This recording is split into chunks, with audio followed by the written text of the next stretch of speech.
Mom, what's that over there? My daughter asked as we returned home from my parents' house. We were met with piles of trash bags in front of our entrance. As we got closer, I realized these bags contained our belongings, thrown together carelessly like trash. Confused, I exclaimed, "What's this? Why is this happening?" My daughter tearfully pulled out her beloved stuffed animal from one of the bags and hugged it tightly. Frustrated, I marched towards the entrance, only to find the locks had been changed while we were out. It was clear my mother-in-law and sister-in-law were behind this. Ringing the doorbell and knocking several times brought no response. "What is this? Isn't it terrible?" I muttered. Upon closer inspection, one of the trash bags had a note that read, "Parasites disappear, never come back." Anger surged within me, and I couldn't help but express my frustration aloud. The real parasites are you. This was the worst treatment I had ever received from my in-laws in 17 years.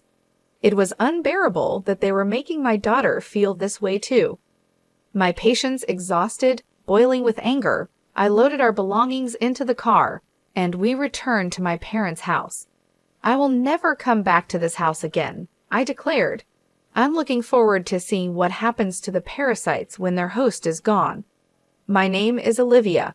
I am currently 45 years old. I live with my husband, daughter, and my husband's mother and sister. I can't say we live happily. I work from home, but this house is never peaceful. The issue lies with my mother-in-law and sister-in-law, Hannah. They have disliked and ignored me for over 12 years. As my daughter Megan grew up, it bothered me less and less. I mainly work as a personal consultant. I started as a fortune teller, but as my blog became popular, I began getting more questions about attracting customers. This led to my current job. I met my husband Jake through a friend's introduction when I was training to be a fortune teller. I work in sales at a pharmaceutical company and also do affiliate marketing as a side job, which is finally starting to take off. Jake gave me great advice on attracting customers when I struggled with fortune telling. Attracted by his kindness, we started dating and got married a year later. Our income wasn't great at that time, but Jake always supported me. I'm so glad I married Jake. I truly felt this way. Living with my in-laws started about a year after we got married. It began when my father-in-law, who had been healthy, suddenly passed away. My mother-in-law felt insecure about the future and asked my husband to live with us. We agreed to live together in exchange for her taking care of the household chores. At first, my mother-in-law welcomed us and was happy. I hoped we would get along well, but I was wrong. 4 months later, she began completely ignoring me, maybe because she was unhappy that I wasn't helping with the housework. Soon, my sister-in-law Hannah also started ignoring me. I didn't mind being ignored, but my mother-in-law's tendency to involve others was challenging. Not only did Hannah hear about it, but even neighbors and relatives were informed that my daughter-in-law stays at home but says she's working, leaving all the housework to me. If I stayed even a little, she would talk back 100-fold, so I just ignored her. To make matters worse, my mother-in-law would suggest to others, "You better not talk to her too, it'll be troublesome." As a result, people around the in-law house began giving me only cold responses to my greetings. I felt isolated, and it became very difficult.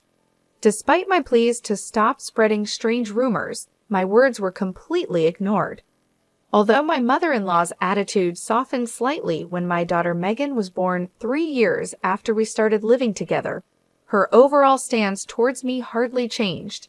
However, she was very fond of Megan, and having her help with household chores and childcare was a huge relief as my work became busier. Around the same time, my husband Jake's side business started to struggle, and he seemed unable to adapt to changes in the affiliate marketing market. He approached me saying, "Olivia, can you increase your contribution to the monthly expenses a bit?" I agreed and mentioned that my consultations were increasing and my new methods were working well. Even though I was willing to help boost his sales, Jake insisted on handling it alone, saying, "I think I'll try it on my own. I'm really sorry." From the start of our marriage, we agreed that Jake would manage the household finances. At first, my income was low, so he allowed me to contribute more when my sales increased. I would transfer money to Jake based on my monthly earnings, and he would give me a fixed amount for living expenses in cash. Initially, I could only contribute $300, but now I could transfer up to $3,000, though not every month. I could contribute more if I dipped into savings. I knew Jake was struggling with his side business, but his pride kept him from asking for my help.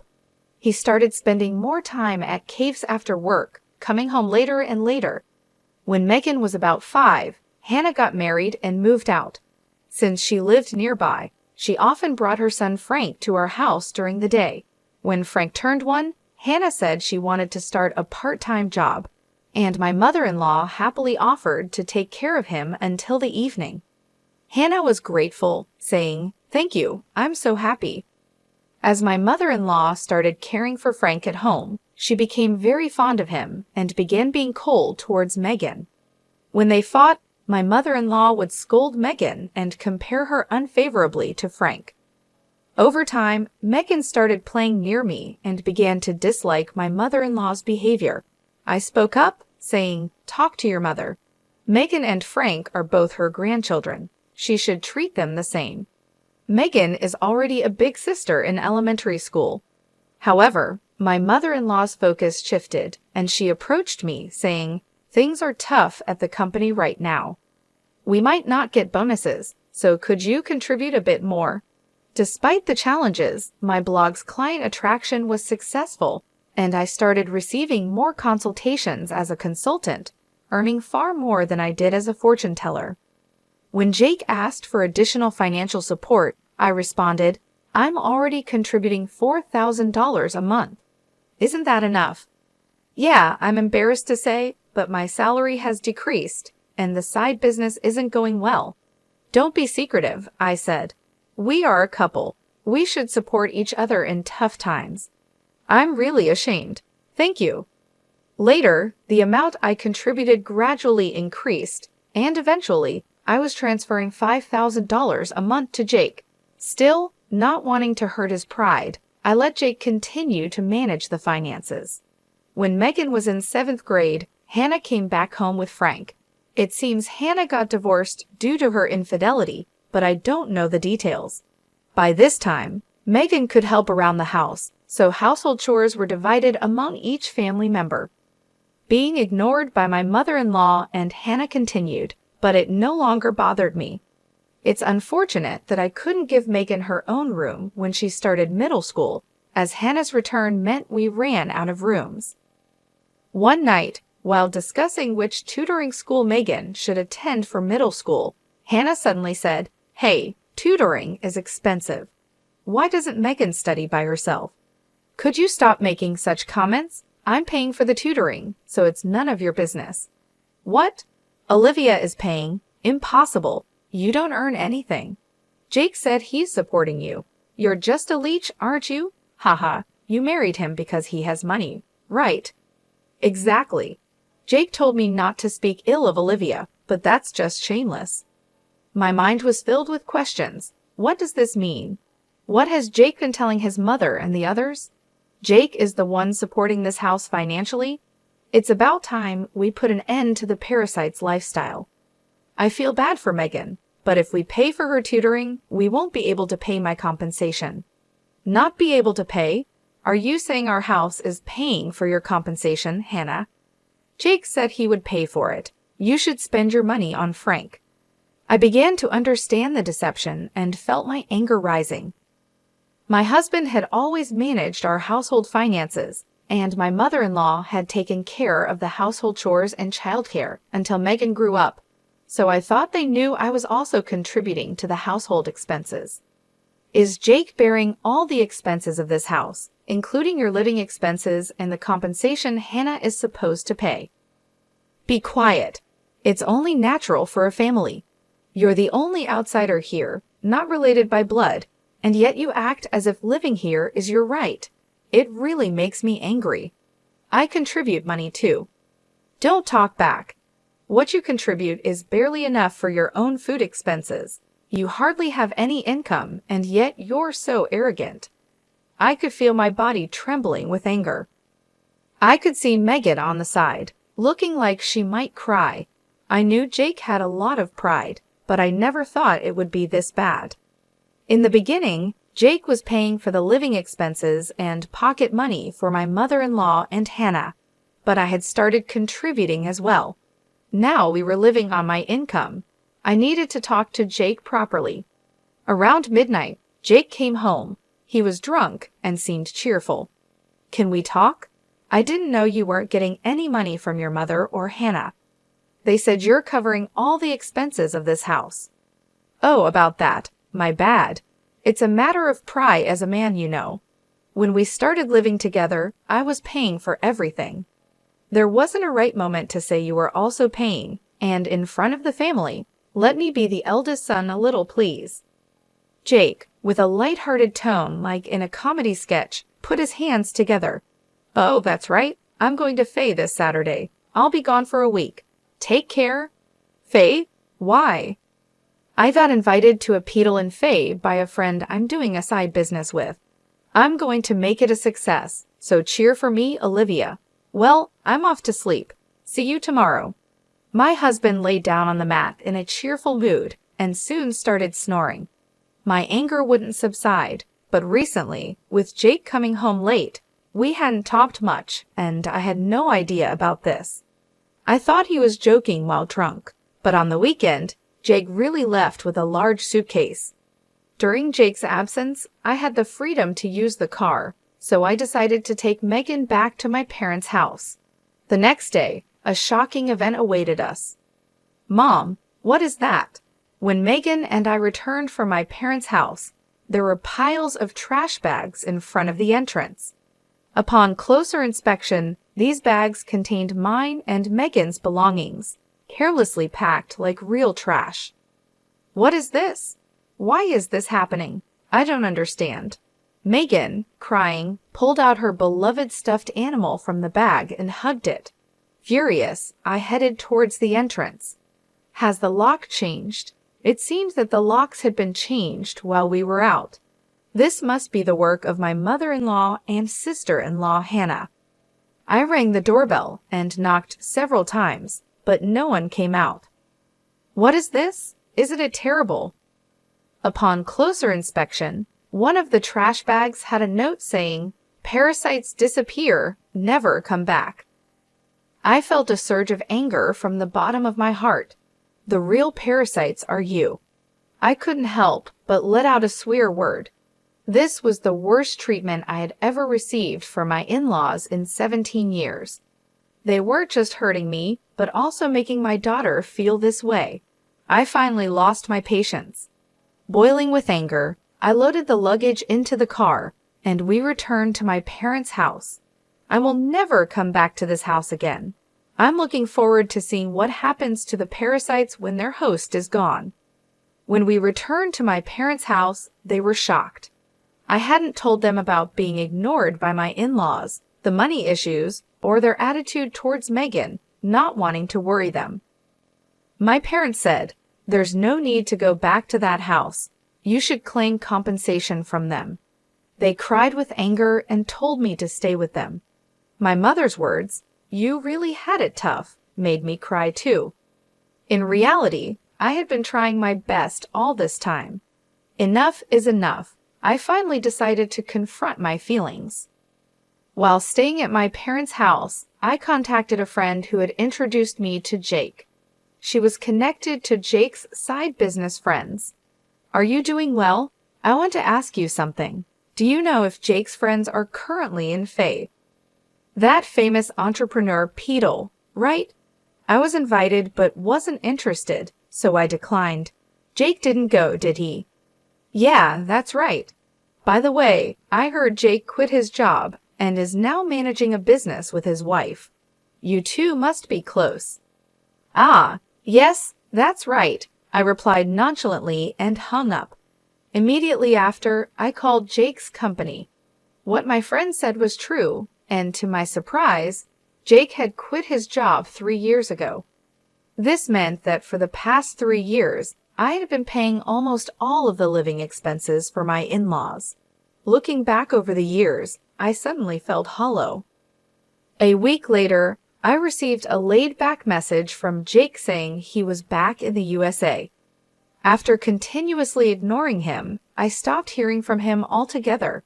He must have heard the news back home.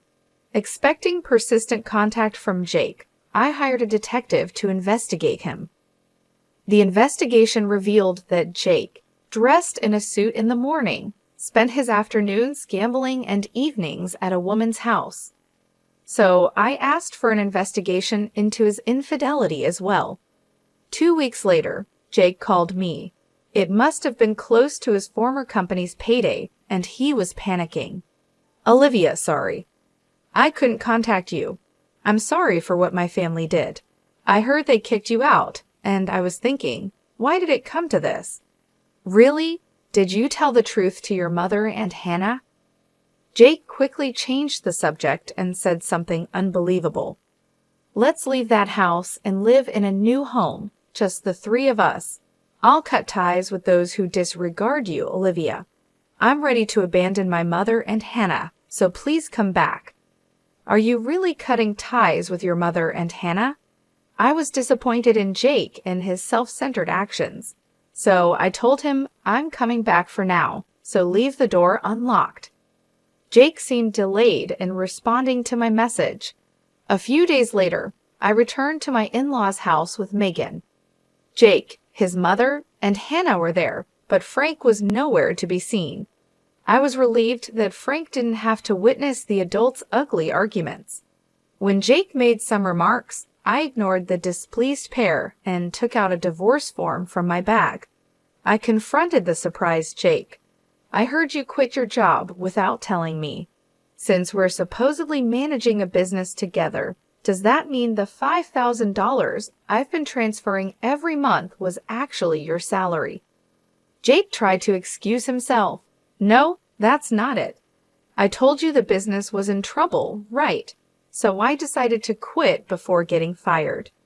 Really? I heard you quit 3 years ago, right? I called your company and it's still not bankrupt. Jake fell silent. I pressed further. By the way, what role do you play in our joint business? Management? Are you the accountant? Jake became increasingly uneasy and started sweating.